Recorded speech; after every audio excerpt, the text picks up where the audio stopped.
Assalamualaikum warahmatullahi wabarakatuh. Yang terhormat Ibu Ernalida SPDM PhD dan Ibu Halilatun Nuzula SPD MPD selaku dosen pengampu mata kuliah berbicara kritis. Sebelumnya perkenalkan, nama saya Wulan Permata Syahruni dengan NIM 060211253014 yang pada kesempatan kali ini akan menjelaskan mengenai forum diskusi ilmiah serta rancangan pembuatan forum diskusi. Baik, langsung saja. Yang pertama itu ada diskusi panel. Nah, diskusi panel ini adalah kegiatan pembahasan suatu masalah yang dilakukan oleh beberapa orang panelis atau ahli di hadapan audiens dengan tujuan menyajikan berbagai perspektif dari berbagai ahli mengenai topik yang dibahas. Kemudian ada panelis yaitu ahli untuk mengutarakan pendapat, penjelasan dan pandangan mengenai topik permasalahan. Kemudian moderator bertugas memimpin jalannya diskusi, audiens menyimak jalannya diskusi dan dapat mengajukan pertanyaan. Kemudian penulis itu bertugas mencatat poin-poin penting dan merangkum hasil diskusi. Kemudian ada moderator itu bertugas mengarahkan dan memimpin jalannya diskusi dari awal hingga akhir acara dan menjaga alur diskusi panel agar tetap tertib. Kemudian tingkat formalitasnya itu bersifat semi formal hingga formal. Hasil atau keluarannya itu diharapkan berupa ringkasan dan berbagai pandangan panelis yang sering dirangkum oleh moderator untuk audiens. Kemudian ada seminar. Seminar ini merupakan pertemuan ilmiah yang membahas mengenai suatu masalah yang diikuti banyak peserta yang ahli di bidangnya sehingga pada akhirnya menemukan rumusan yang disetujui secara bersama-sama. Kemudian tujuannya ialah mendiseminasikan pengetahuan. Nah, pembawa acara ini bertugas untuk membuka dan menutup acara. Kemudian moderator mengatur jalannya acara serta menjadi perantara antara audiens dan narasumber. Kemudian narasumbernya ini bertugas mendiseminasikan pengetahuan kepada audiens. Tulis mencatat poin-poin penting dan peserta atau audiens itu mendengarkan materi dan dapat mengajukan pertanyaan. Kemudian peran pemimpinnya itu mengatur jalannya seminar, memperkenalkan pembicara serta memimpin jalannya diskusi. Kemudian tingkat formalitasnya itu bersifat formal, sedangkan hasil atau keluaran yang diharapkan itu peserta diharapkan mendapatkan tambahan pengetahuan dari materi yang telah dijelaskan dan dari sesi diskusi. Kemudian yang selanjutnya itu ada konferensi. Nah, konferensi ini adalah pertemuan formal sekelompok individu atau perwakilan dari berbagai badan untuk membahas suatu topik atau membuat keputusan bersama atas isu yang dibicarakan. Tujuannya itu menghasilkan proceeding dari presentasi, rekomendasi kebijakan dan jejaring kolaborasi antar peserta. Karakteristik pesertanya itu ada pembicara atau presenter, biasanya itu akademisi, peneliti atau praktisi yang mempresentasikan hasil penelitian melalui sesi oral, poster atau keynote speech. Kemudian ada keynote dan plenary speaker, itu ahli terkemuka yang memberikan pidato pembuka atau utama untuk mengarahkan tema konferensi. Kemudian ada ketua sidang itu untuk memandu sesi diskusi atau tanya jawab agar berjalan lancar dan interaktif. Kemudian reviewer itu bertugas menilai abstrak atau makalah sebelum konferensi untuk menjaga kualitas. Kemudian notulis mencatat poin penting, sementara peserta atau audiens biasanya itu mahasiswa, peneliti atau profesional yang hadir untuk mendengar dan bertanya, mendapatkan networking. Kemudian peran pemimpin itu memimpin jalannya pertemuan, mengatur alur pembahasan dan memastikan diskusi berjalan sesuai dengan agenda. Nah, tingkat formalitasnya itu bersifat sangat formal. Kemudian hasil atau keluarannya itu berupa proceeding konferensi, publikasi lanjutan yang biasanya berupa ISSN atau ISBN, dan networking.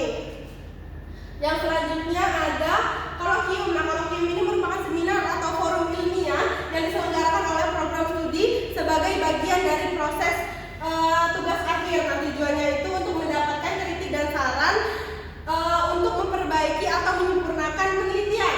Nah, sedangkan peserta itu ada ketua sidang memimpin sidang kegiatan kolokium, pemateri, mahasiswa yang mempresentasikan kegiatan, dosen pembimbing itu memberikan arahan kepada mahasiswa selama penelitian hingga kolokium, kemudian dosen penguji memberikan pertanyaan, kritik dan saran, peserta itu menyimak presentasi dan penelitian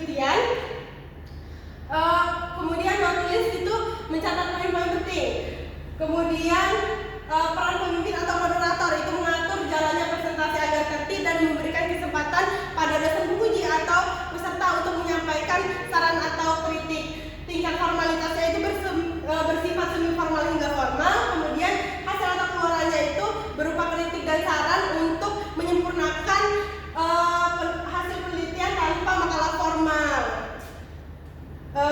Yang selanjutnya itu ada simposium. Simposium ini jenis diskusi yang dilaksanakan dengan mendatangkan para ahli untuk membahas suatu permasalahan dari berbagai aspek dan sudut pandang yang berbeda yang disampaikan kepada para peserta.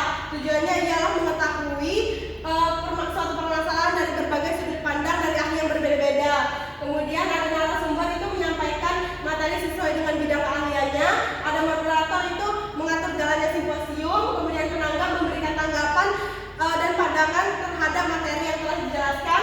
Kemudian ada peserta menyimak dan ikut berpartisipasi dalam diskusi. Ada not tulis mencatat hasil diskusi. Kemudian peran pemimpin itu mengkoordinasi para pembicara dan memimpin jalannya diskusi. Kemudian tingkat formalitasnya itu bersifat formal.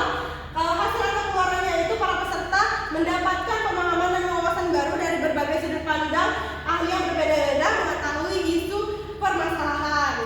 Kemudian itu ada debat. Nah, debat ini adalah hakikatnya merupakan kegiatan yang saling beradu argumentasi yang logis antar pribadi atau kelompok manusia dengan tujuan untuk mempertahankan argumen masing-masing. Nah, moderator itu mengatur jalannya debat, tim pro itu menyetujui atau menerima mosi, tim kontra itu menolak atau menentang mosi, sedangkan juri itu menilai kualitas argumentasi, cara penyampaian, keakuratan sumber, serta menentukan pemenangnya. Kemudian audiens itu menyimak jalannya debat. Kemudian peran pemimpin itu mengatur jalannya debat, membagi waktu berbicara dan menjaga agar sesi debat itu berlangsung dengan tertib. Kemudian tingkat formalitasnya itu bersifat formal dan hasil keluarannya itu menemukan argumen yang paling tepat dan memperjelas pemahaman mengenai topik yang dibahas dari dua arah. Kemudian ada komponen 2 yaitu rancangan forum diskusi ilmiah. Saya memilih seminar pada rancangan ini. Alasannya ialah forum diskusi ini dengan tema pemanfaatan AI dalam pendidikan tinggi itu sangat cocok dan relevan dengan kehidupan mahasiswa di era globalisasi saat ini. Nah di era digital yang semakin berkembang, teknologi buatan AI itu telah menjadi bagian dari kehidupan akademik kita. Oleh karena itu, pembahasan mengenai pemanfaatan AI itu menjadi topik yang sangat relevan dan sangat menarik bagi mahasiswa. Dengan adanya interaksi tanya jawab di dalam sesi diskusi seminar, peserta tidak hanya memperoleh informasi, tetapi juga dapat memahami secara lebih bagaimana pemanfaatan AI yang baik dalam pengembangan pendidikan tinggi. Kemudian itu struktur acaranya, durasinya kurang lebih ada 3 jam dengan sesi pembuka 15 menit, sesi presentasi 60 menit, sesi diskusi dan tanya jawab itu 45 menit, sesi istirahat 10 menit, sesi penutup 10 menit. Nah, sesi utama itu berjumlah 3 sesi, jumlah pembicaranya itu 3 narasumber. Kemudian yang pastinya setiap kita membuat acara itu pasti ada potensi tantangan. Yaitu yang pertama, kurangnya partisipasi aktif dari audiens. Kemudian audiens itu dapat saja kurang memahami materi. Kemudian ketergantungan pada fasilitas atau kendala teknis. Yang keempat itu kurangnya waktu. Kemudian solusi yang ditawarkan itu yang pertama, moderator dapat mendorong keterlibatan peserta untuk aktif di dalam forum diskusi. Kemudian narasumber baiknya itu menyampaikan dengan bahasa yang jelas dan sederhana sehingga dapat memberikan contoh yang relevan dengan kehidupan mahasiswa. Kemudian ada panitia melakukan persiapan yang matang sebelum seminar berlangsung agar dapat meminimalisir terjadinya kendala teknis. Kemudian panitia membuat jadwal kegiatan yang terstruktur dan mengatur durasi setiap sesi dengan baik. Kemudian moderator juga perlu mengatur waktu diskusi dan tanya jawab secara efektif. Kemudian ada cara mengukur keberhasilan itu dari tingkat partisipasi siswa, dari kesesuaian pelaksanaan dengan rencana yang telah dibuat, kemudian manfaat yang diperoleh oleh peserta, serta kritik dan saran dari peserta. Baik, mungkin itu saja yang dapat saya sampaikan. Lebih dan kurangnya